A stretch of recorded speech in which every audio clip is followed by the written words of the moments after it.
Hello friends, എല്ലാവർക്കും നമസ്കാരം. നിങ്ങളേവരും കാത്തിരിക്കുന്ന സച്ചിയുടെയും രേവതിയുടെയും നാളത്തെ സൂപ്പർ ഹിറ്റ് വിശേഷത്തിലേക്ക് എല്ലാ കൂട്ടുകാർക്കും സ്വാഗതം. എല്ലാവർക്കും നല്ലൊരു ശുഭരാത്രിയൊക്കെ നേർന്നുകൊണ്ട് നമുക്ക് നാളത്തെ വിശേഷത്തിലേക്ക് കിടക്കാം അല്ലേ. അങ്ങനെ നമ്മുടെ ചന്ദ്രയ്ക്ക് തന്നെ കുഴി വെട്ടിക്കൊണ്ടിരിക്കുന്ന ആ ഒരു ഭാഗമാണ് നമ്മൾ കണ്ടത്.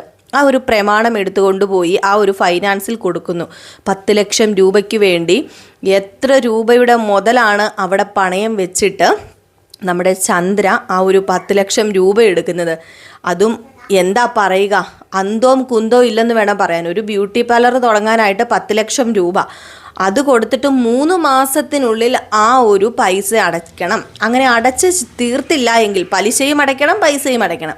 അങ്ങനെ അത് ചെയ്തില്ല എങ്കിൽ ആ ഒരു പ്രമാണം അയാൾക്ക് സ്വന്തമാകും. സത്യം പറഞ്ഞു കഴിഞ്ഞിട്ടുണ്ടെങ്കിൽ ചന്ദ്ര വിവരക്കേടാണ് കാണിക്കുന്നത്. മകൻ കൊണ്ടുപോയി 50 ലക്ഷം രൂപ തുലച്ചിട്ടിരിക്കുകയാണ്. എന്നിട്ട് വീണ്ടും ആ മകന് വേണ്ടി തന്നെ സ്വന്തം വീട്ടിൻ്റെ പ്രമാണം കൊണ്ട് പണയം വെക്കുന്നു. ഒട്ടും വിവരമില്ലാത്ത സ്ത്രീ എന്ന് വേണമെങ്കിൽ നമുക്ക് ചന്ദ്രനെ പറയാം അല്ലേ. ഏതായാലും ആ ഒരു വിവരക്കേട് കാണിക്കുന്ന ഒരു ഭാഗം തന്നെയാണ് നമ്മൾ തുടങ്ങുമ്പോൾ കാണുന്നത്. അങ്ങനെ അയാൾ പറയുകയാണ്, ഇവിടെ ഭദ്രമായിരിക്കും, ഈ ഒരു പ്രമാണം ഇവിടെ ഭദ്രമാണ്, നിങ്ങൾ പേടിക്കുമൊന്നും വേണ്ട, ഇതാ നിങ്ങളുടെ 10 ലക്ഷം രൂപ. അങ്ങനെ ഒരു പേപ്പർ കൊടുത്തു. ഒരു പേപ്പർ കൊടുത്തിട്ട് ഇതിൽ ഞങ്ങൾക്ക് ഒപ്പിട്ട് തന്നാൽ മാത്രം മതി, 10 ലക്ഷം രൂപ ഇത് നിങ്ങൾക്ക് എടുത്തുകൊണ്ട് പോകാം. ഈ ഒരു പേപ്പറിൽ ഒപ്പിട്ട് തരാൻ പറഞ്ഞു. ഏതായാലും ആ ഒരു മുദ്ര പേപ്പറിൽ നമ്മുടെ ചന്ദ്ര ഒപ്പിടുവാണ്.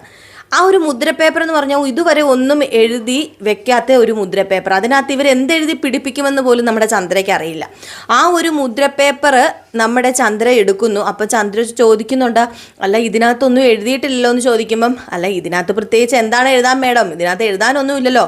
3 മാസത്തെ ആ ഒരു കരാറ് അത് ഞങ്ങൾ എഴുതി പിടിപ്പിച്ചോളാം. അത് ഞങ്ങൾ എഴുതി പിടിപ്പിച്ച 3 മാസത്തിനുള്ളിൽ നിങ്ങൾ 10 ലക്ഷം രൂപ ഇവിടെ കൊണ്ടുവരികയും പലിശയും ഇവിടെ കഴിഞ്ഞാൽ ആ ഒരു സമയത്തിനുള്ളിൽ തന്നെ നിങ്ങൾക്ക് അപ്പം തന്നെ നിങ്ങളുടെ പ്രമാണം ഇവിടെ നിന്ന് എടുത്തു തരും. ഇവിടെ ഭദ്രമാണ്, എല്ലാവരുടെയും പ്രമാണം ഇവിടെ ഭദ്രമാണ്, ഇവിടെ നിന്ന് ഒരു ഇതുമില്ല, പക്ഷേ പൈസ അത് കറക്റ്റായിട്ട് അടച്ചിരിക്കണം എന്ന് പറഞ്ഞു. അങ്ങനെ ഏതായാലും നമ്മുടെ ചന്ദ്ര മനസ്സോടെ തന്നെയാണ് ആ ഒരു കാര്യം ചെയ്തു കൊടുക്കുന്നത്. അതിൽ ഒപ്പിട്ട് കൊടുക്കുകയാണ്. ഇനി എന്തെഴുതി പിടിപ്പിക്കുന്നൊന്നും അറിയില്ല. ഏതായാലും ഒപ്പിട്ട് കൊടുത്ത ഉടനെ ഇന്നാ 10 ലക്ഷം രൂപ പിടിക്കൂ. അല്ല ഇതെന്തിനാണ് മേഡം എന്തെങ്കിലും ബിസിനസ് തുടങ്ങാനാണോ? അതെ, എനിക്കൊരു ചെറിയ ബിസിനസ് തുടങ്ങാനാണ്. എൻ്റെ മരുമോൾക്കാണ്, അവൾക്കൊരു ബ്യൂട്ടി പാർലർ തുടങ്ങാനാ, പിന്നെ ഒരു മസാജിങ് സെൻറ്ററും അതുപോലെ തന്നെ തെറാപ്പിയും എല്ലാം ഉണ്ടെന്ന് പറഞ്ഞപ്പം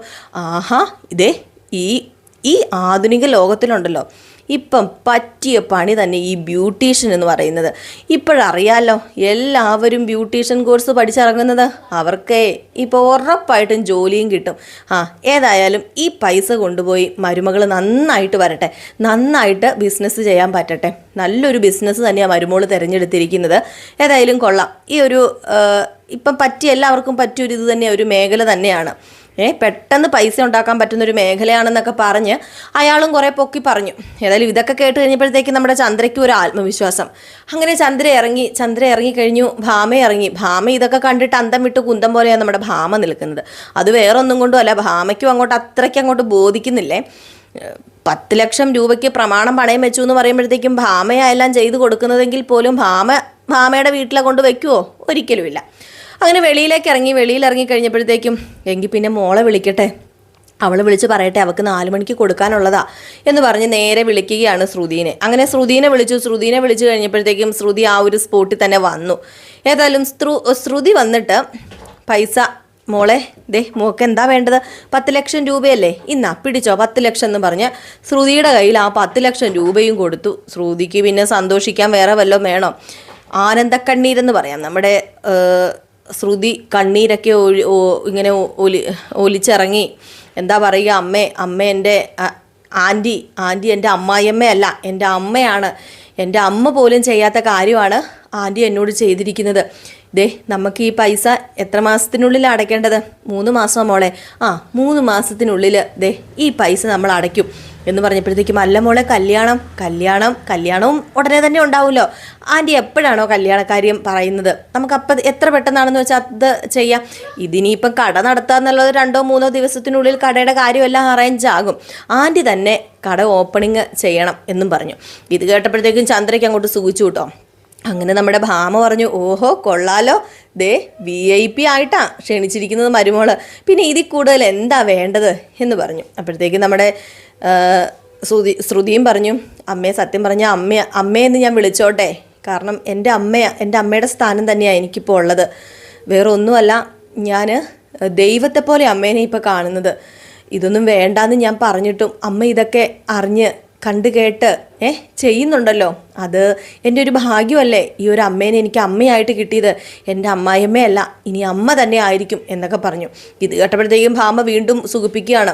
ഇതിൽ കൂടുതൽ എന്താ ചന്ദ്ര നിനക്ക് വേണ്ടത്? ദേ മരുമകള് വന്ന് പറഞ്ഞേക്ക നീ സ്വന്തം അമ്മയാണെന്ന്.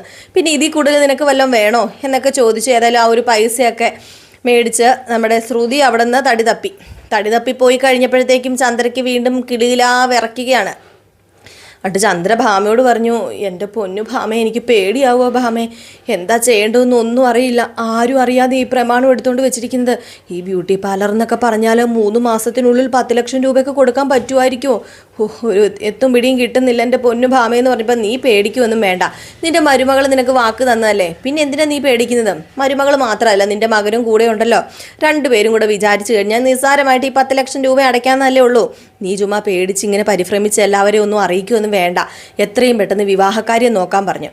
ഏതായാലും നമ്മുടെ ചന്ദ്ര അവിടെ നിന്ന് ഇതൊക്കെ കേട്ട് 10 ലക്ഷം രൂപയൊക്കെ കൊടുത്ത് നേരെ വീട്ടിലേക്ക് ചെല്ലുകയാണ്. അങ്ങനെ വീട്ടിലേക്ക് ചെന്നപ്പോഴേക്കും വല്ലാത്തൊരു പരിഭ്രമത്തോടു കൂടിയാട്ടോ ചെല്ലുന്നത്. കാരണം ഇനിയിപ്പം ചന്ദ്രയുടെ ഓരോ രാത്രികളും ഉറക്കമില്ലാത്ത രാത്രിയാണെന്ന് വേണമെങ്കിൽ പറയാം.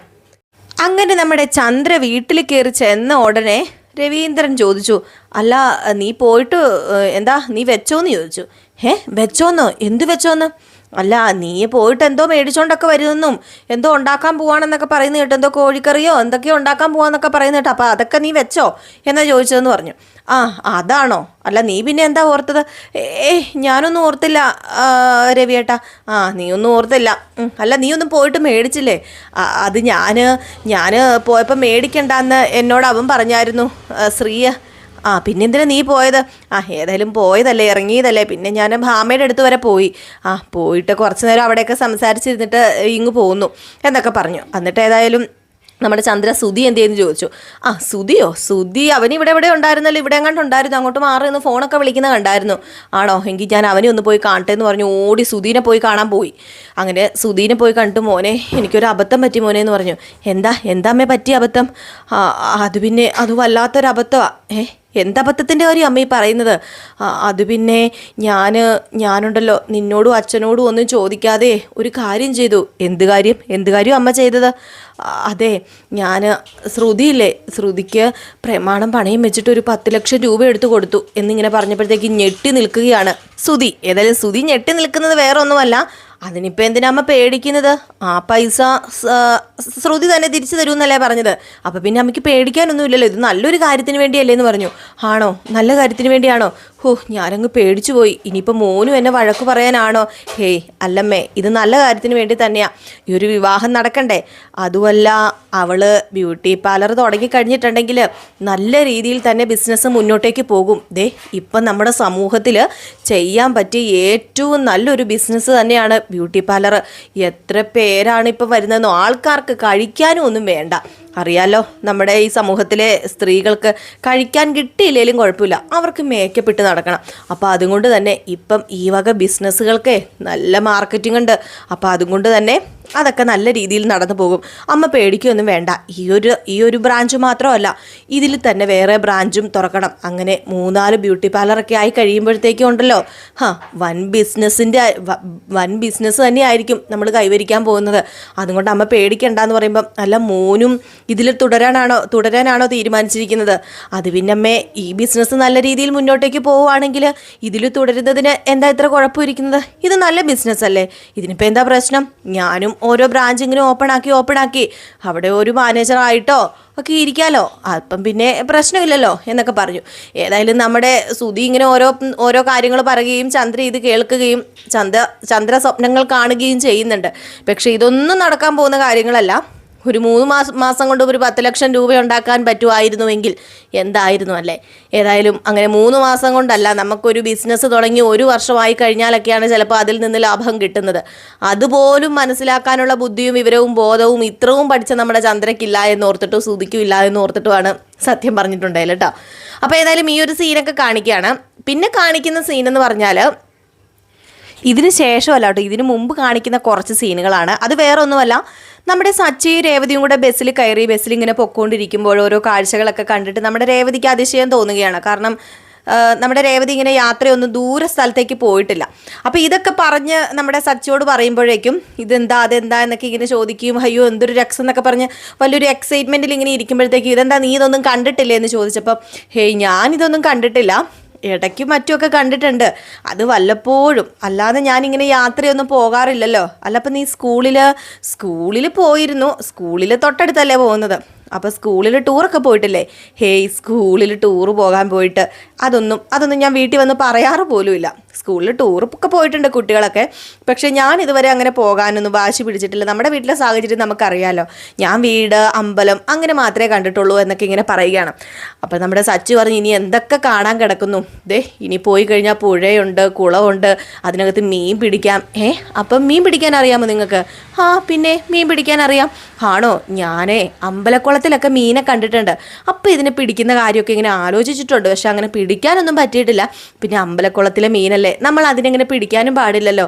എനിക്ക് ഇങ്ങനെയുള്ള കാര്യങ്ങളൊക്കെ വലിയ ഇഷ്ടമാണെന്നൊക്കെ പറഞ്ഞ് വലിയ സംസാരത്തോട് കൂടിയാട്ടോ അങ്ങനെ സംസാരിച്ചാണ് ഇവർ പോകുന്നത്. അങ്ങനെ സംസാരിച്ച് നമ്മുടെ രേവതി അറിയാതെ ഉറങ്ങിപ്പോയി ചാരിക്കിടന്നത് നമ്മുടെ സച്ചിയുടെ തോളത്തേക്കാണ്. അങ്ങനെ സച്ചിക്ക് ഇത് വല്ലാത്ത അസ്വസ്ഥതയാണ്. സച്ചി ഇതെന്താ ഇവിളി കാണിക്കുന്നതെന്ന് പറഞ്ഞിട്ട് ഇങ്ങനെ തട്ടി മാറ്റാനൊക്കെ നോക്കുന്നുണ്ട്. എവിടെ നിന്ന് നമ്മുടെ രേവതി നല്ല ഉറക്കമാണ്.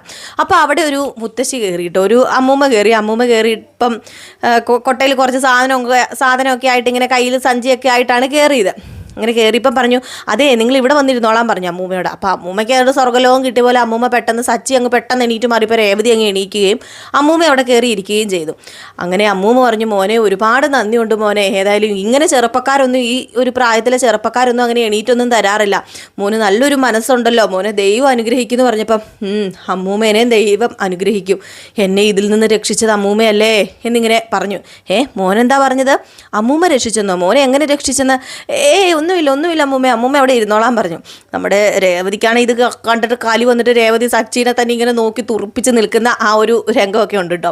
അപ്പോൾ ആ ഒരു സീനൊക്കെ കഴിയുമ്പോഴത്തേക്ക് പിന്നെ ഒരു സീനെന്ന് പറഞ്ഞാൽ പണമായിട്ട് കൂട്ടുകാരിയുടെ അടുത്തേക്ക് ചെല്ലുന്ന നമ്മുടെ ശ്രുതിനെയാണ്. അങ്ങനെ ശ്രുതി പണമായിട്ട് കൂട്ടുകാരിയുടെ മുമ്പിൽ ചെന്നിട്ട് ഇങ്ങനെ വാദോരാതെ ഓരോ കാര്യങ്ങൾ സംസാരിക്കുകയാണ്. എൻ്റെ അമ്മായിയമ്മ ദേടി 10 ലക്ഷം രൂപ തന്നു എന്ന് പറഞ്ഞു. അങ്ങനെ കൂട്ടുകാരിക്കും വലിയ അതിശയമായിപ്പോയി. ഇനി വേറെ ഒന്നും നോക്കാനില്ല, ഇനി ദേ ഈ പൈസ കൊണ്ടുപോയി നേരെ അഡ്വാൻസ് കൊടുക്കുക, കട ഓപ്പൺ ചെയ്യുക, അപ്പോൾ അതുമാത്രമേ ഉള്ളൂ. എടി അപ്പോൾ കല്യാണോ? കല്യാണം പിന്നെ വേണ്ടേ, കല്യാണവും നടക്കും. ഏതായാലും കാര്യങ്ങളൊക്കെ ഇത്ര പെട്ടെന്ന് നടന്നില്ലേ, നീ ഏതായാലും വണ്ടി എടുക്കുക, നമുക്ക് പോകാം, ഓണർക്ക് കൊണ്ടുപോയി പൈസ കൊടുക്കാമെന്ന് പറഞ്ഞ് നമ്മുടെ ശ്രുതി അവിടെ നിന്ന് പോവാണ് കേട്ടോ. അപ്പം ഇതൊക്കെ കോർത്തിണക്കിക്കൊണ്ട് ഒരു അടിപൊളി വിശേഷമാണ് നാളെ നമ്മളെ കാത്തിരിക്കുന്നത്. അപ്പോൾ ഫുൾ വിശേഷത്തിനായിട്ട് കാത്തിരിക്കുക. ഫുൾ വിശേഷവുമായി രാവിലെ കാണാം. അതുവരെ എല്ലാവർക്കും ടാറ്റാ ബൈ ബൈ.